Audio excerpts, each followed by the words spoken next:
بسم اللہ الرحمن الرحیم۔ السلام علیکم۔ ہیلو پاکستان۔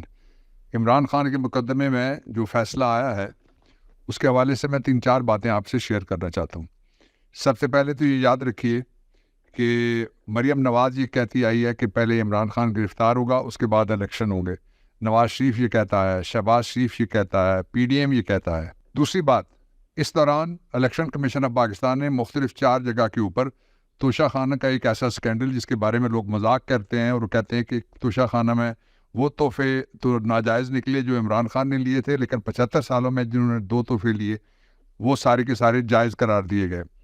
ان میں سے تیسری بات، ایک ایسا جج جو باعث تھا، جو پی ڈی ایم کے ایک مولوی صاحب کا بھی رشتہ دار ہے، ان کے ایک تعلق دار کا بھی رشتہ دار ہے، اور ان کے ایک سابق chief justice Peshawar high court اس کا بھی رشتہ دار ہے، اس کو چنا گیا کہ وہ ٹرائل کرے گا۔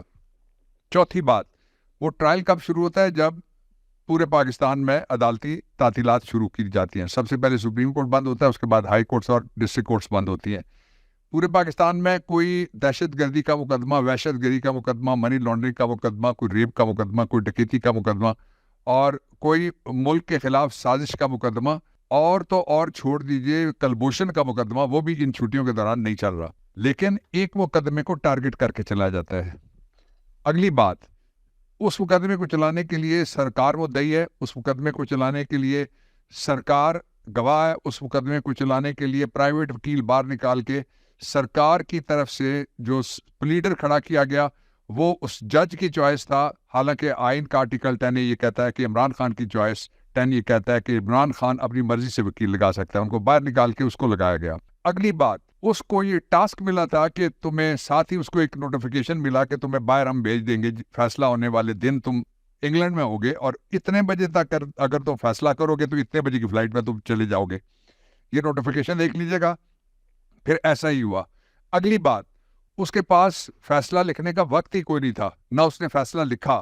یہ جس طرح جالب کو ایک دفعہ پیش کیا گیا تھا فوجی عدالت میں، تو اس نے کہا تھا یہ منصف بھی تو قیدی ہیں، ہمیں انصاف کیا دیں گے، لکھا تھا ان کے چہروں پر ہمیں جو فیصلہ دیں گے، یہ ایسا فیصلہ اس نے پڑھ کے سنایا ہے۔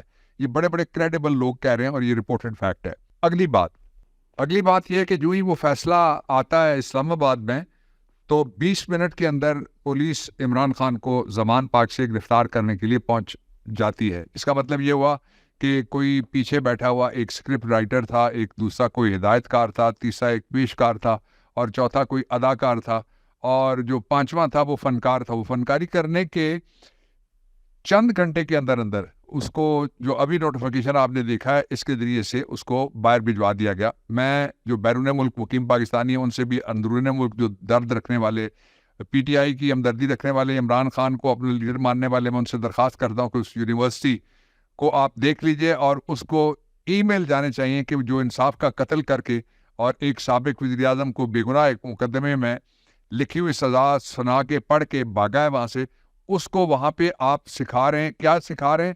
اس کو آپ سکھا رہے ہیں کہ کس طریقے سے رول آف لا ہوتا ہے۔ اس لیے وہ یونیورسٹی کو اپنا فیصلہ واپس لینا چاہیے۔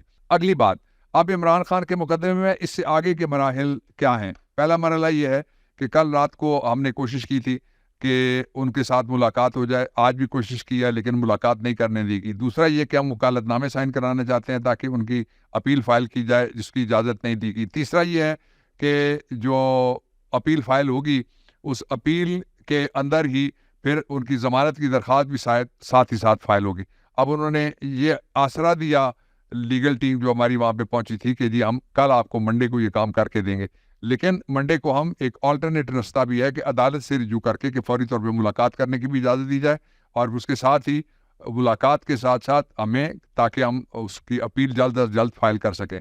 تو یہ سارا اس لنڈن پلان کا حصہ تھا، جو لنڈن پلان جس کی فرمائش آئی تھی سائفر کے ذریعے، پھر سازش کے ذریعے رجیم چینج ہوئی، نوازش کے ذریعے آدھی رات کو عدالت نے ایک اور گروہ تھا جس کو بلا لیا، حکمران باہر بیٹھے رہے، عمران خان باہر بیٹھے رہے اور وہاں بلا کے ان کے اقتدار حوالے کر دیا گیا۔ اب میں اگلی بات آپ کو بتانا چاہتا ہوں۔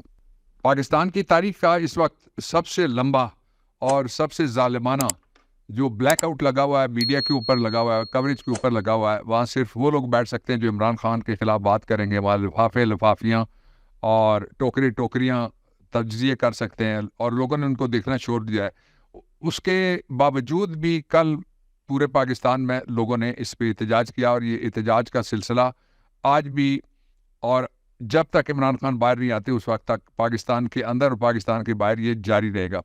لیکن جو دو باتیں یاد رکھنے والی ہیں وہ یہ ہیں، مثال کے طور پہ پہلی بات یہ ہے، میں مثال دیتا ہوں آپ کو کہ عمران خان ہو گئے گرفتار، عمران خان ہو گئے بند، عمران خان ہو گئے عدالت سے ان کو ان کے خلاف ججمنٹ فرمائشی دلوائی گئی ہے، لیکن اس کے باوجود کیا یہ ہمت کر سکتے ہیں کہ عمران خان کے اندر ہوتے ہوئے وہ یہ الیکشن کا اعلان کریں؟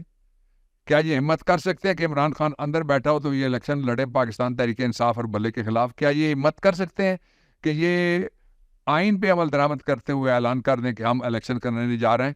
ان سب کو صرف ایک شخص کا خوف تھا، اس ایک شخص کو پبلک آئی سے ہٹانے کے لیے۔ وہ دلوں کے اندر رہتا ہے، وہ آئی میں رہتا ہی نہیں ہے۔ یہ جو کوشش انہوں نے کیا انشاءاللہ العزیز یہ بھی ناکام ہوگی۔ اور دوسری امپورٹنٹ بات جو میں آپ کو بتانا چاہتا ہوں وہ یہ ہے کہ پاکستان کے اندر اس وقت 90% سے لے کے 95% اور جو وکیل ہیں، یہ بات بلا خوف تردید کہی جا سکتی ہے، ان کے جتنے بھی گروپس ہیں وکیلوں کے، وہ جتنی بھی پارٹیوں سے تعلق رکھنے والے ہیں، سب نے مل کے 3 باتیں کہی ہیں۔ ایک یہ کہا ہے کہ سب سے پاپولر لیڈر کو سیاست سے باہر نہیں نکالا جا سکتا۔ دوسرا یہ کہا ہے کہ یہ مس ٹرائل تھا، یہ denial of basic fundamental right of hearing تھا، اور اس کے ذریعے سے فیئر ٹرائل نہیں ہوا ہے۔ اور جو تیسری بات سارے مل کے کہہ رہے ہیں وہ یہ ہے کہ جج جو ہے وہ باعث تھا۔ ہم نے ایسے ہی نہیں تیری طرفداری کی، تو علامت ہے میرے دیس میں خودداری کی۔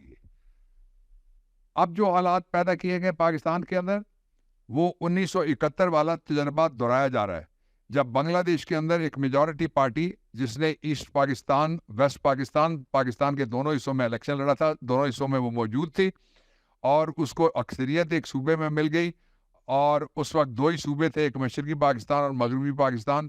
صوبہ توڑ دیا گیا، صوبہ علیحدہ کر دیا گیا، صوبے سے ملک بن گیا۔ پاکستان کا جو مشرق تھا وہ بنگلہ دیش میں کنورٹ ہو گیا، لیکن وہاں پہ فیئر الیکشن کرنے کے نتیجے میں جو گورنمنٹ بننی تھی وہ گورنمنٹ بنانے کی اجازت نہیں دی گئی۔ اب جو اس سے اگلا پہلو ہے وہ یہ ہے کہ جو کہا جا رہا ہے کہ کونسل آف کامن انٹرسٹ ہے، اس نے فیصلہ کیا ہے کہ فوری طور پہ ایک ڈیجیٹل مردم شماری کرائی جائے۔ کونسل آف کامن انٹرسٹ میں 2 صوبوں کی نمائندگی کوئی نہیں ہے۔ جو پنجاب ہے اس کے اندر الیکٹڈ چیف منسٹر نہیں ہے، اس کے اندر جو 60 دن کے لیے آیا تھا وہ بیٹھا ہوا ہے، اس کی کوئی قانونی حیثیت ہے نہ آئینی حیثیت ہے۔ یہ ایک متنازع مردم شماری ہوگی، اور غیر آئینی ہوگی اور غیر قانونی ہوگی۔ اسی طرح سے کے پی کے اندر جو بیٹھا ہوا ہے اس کی کوئی آئینی حیثیت نہیں ہے، اس کا عرصہ گزر چکا ہے، وہ اس صوبے کی نمائندگی نہیں کرتا، اس کو ووٹ نہیں ملے ہوئے، اس لیے یہ غیر آئینی، غیر پارلیمانی، غیر عوامی اور غیر قانونی قسم کی مردم شماری ہوگی۔ جو کوشش کی جا رہی ہے وہ بڑی خطرناک ہے۔ مشرقی پاکستان 1971 والے حالات کس طرح سے پیدا ہوں گے؟ اس طرح سے پیدا ہوں گے۔ آپ ذرا ذہن میں رکھیے گا، پاکستان کے اندر ایک ایوان ہے جس میں سارے صوبوں کی برابر نمائندگی ہے، برابر سینیٹرز آتے ہیں، اور وہ ہے فیڈریشن آف پاکستان کا ہاؤس، جس کو سینٹ آف پاکستان کہتے ہیں۔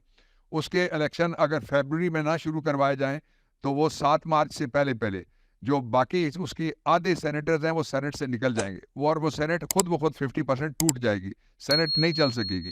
اور پھر جب تک نئے آدھے سینیٹر نہیں آتے، قانون، آئین اور رولز یہ کہتے ہیں کہ جب تک سینٹ کمپلیٹ نہیں ہوتا تو اس وقت تک اس کا چیئرمین اور اس کا ڈپٹی چیئرمین بھی منتخب نہیں ہو سکتا۔ اس لیے یہ فیڈریشن کو توڑنے کی سازش ہے کہ پہلے عمران خان کو جیل میں بند کیا جائے، اس سے الیکشن نہیں رک سکتا۔ پھر فیڈریشن کا سب سے بڑا ہاؤس جہاں سب صوبوں کی نمائندگی ہے، یہ ایسا خوفناک کام ہے، اللہ نہ کرے ایسا ہو، لیکن اگر ایسا ہو گیا تو اس کے نکلنے والے نتائج کے بارے میں کوئی سوچ بھی نہیں سکتا کہ کتنے خوفناک نتائج نکلنے والے ہیں۔ اب آئیے، ایک بہت اہم بات ہے جو عمران خان کے کیس کے حوالے سے آپ جاننا چاہتے ہیں۔ پہلی بات یہ ہے کہ اس کے بعد کیا ہوگا۔ نمبر 1، اپیل فائل ہوگی ہائی کورٹ میں۔ آپ کہیں گے کہ تعصب والے لوگ ساری جگہ بیٹھے ہوئے ہیں، لیکن اس کا بھی علاج ہوگا کہ اپیل جو ہے وہ وقت پہ پہنچے بھی اور وقت پہ لگے بھی، اور اس کو قانون کے مطابق سنا جائے۔ نمبر 1۔ نمبر 2 یہ ہے کہ اپیل کے ساتھ درخواست ضمانت دائر ہوتی ہے۔ درخواست ضمانت کو 426 ہے کوڈ آف کرمنل پروسیجر کا، اور اس میں نتیجہ کیا ہوتا ہے وہ میں آپ کو بتانے لگا ہوں۔ اب اس نتیجہ سمجھیے 3 طرح کی جعلی مقدمے میں فرضی گواہوں کے ذریعے سے متعصب جج کی کینگرو کورٹ نے جو فیصلہ کیا ہے، ایک قید کی سزا ہے, ایک جرمانے کی سزا ہے, اور تیسری نااہلی کی سزا ہے. سسپینشن آف سینٹینس کی جو پٹیشن جاتی ہے اپیل کے اندر, اپیل یہ آپ بالکل فکر نہ کریں کہ اس کو مسترد کوئی کر سکتا ہے, اپیل کو ایڈمٹ کرنا پڑے گا. یہ اپیل پر رائٹ ہے, کانسٹیٹیوشن کے اندر اپیل پر رائٹ کو اس طرح ڈسمس نہیں کیا جا سکتا, اس کو سنا جانا بہت ضروری ہوتا ہے. پھر جب وہ سننے کے لیے نوٹس جاری ہوگا تو ساتھ ہی درخواست ضمانت جو 426 میں نے بتایا وہ دائر ہو جائے گی. اس کا جو تیسرا نقطہ ہے وہ یہ ہے کہ جب سسپینشن آف سینٹینس مانگی جاتی ہے تو سینٹینس ایک سزا کا قید کی, ایک سزا جرمانہ, ایک نااہلی, تینوں وہ سسپینڈ ہو جائیں گے اور عمران خان باہر آ جائیں گے. میں جو آپ کو بتانا چاہتا ہوں وہ یہ ہے کہ 3 سال تک جو بھی سزا ہے جس جرم میں بھی ہو اس کو عدالتیں قابل ضمانت کہتی ہیں, اور اس میں ضمانت دینا لازمی ہے, اور ایکسیپشنل سرکمسٹانسز کے بغیر وہ ضمانت نہیں روکی جا سکتی. یہاں کوئی ایکسیپشنل سرکمسٹانسز نہیں ہے. اور یہ جو مقدمہ تھا یاد رکھیے یہ استغاثہ تھا, یہ ایک پرائیویٹ استغاثہ تھا جس کے لیے کندھا استعمال کیا گیا. ایک ریٹائرڈ سیکریٹری تھا الیکشن کمیشن آف پاکستان کا, لیکن جس طرح لوگ مولوی مشتاق کو نہیں بھولے, وہ سارے کردار جو آج آئین توڑ رہے ہیں, وہ سارے کردار جو قانون شکنی کر رہے ہیں, وہ سارے کردار جو جعلی اور فرضی مقدمات میں سزائیں دے رہے ہیں, قوم ان کو کبھی نہیں بھولے گی. اور عمران خان کے بارے میں آپ کو واضح طور پہ بتانا چاہتا ہوں کہ عمران تھا, عمران ہے اور عمران ہوگا. جس طرح پاکستان تھا, پاکستان ہے اور پاکستان ہوگا انشاءاللہ العزیز. صرف اور صرف ایک شخص ہے جو اس بحران سے پاکستان کو بچا سکتا ہے, اس کا نام ہے عمران خان. پاکستان پائندہ باد.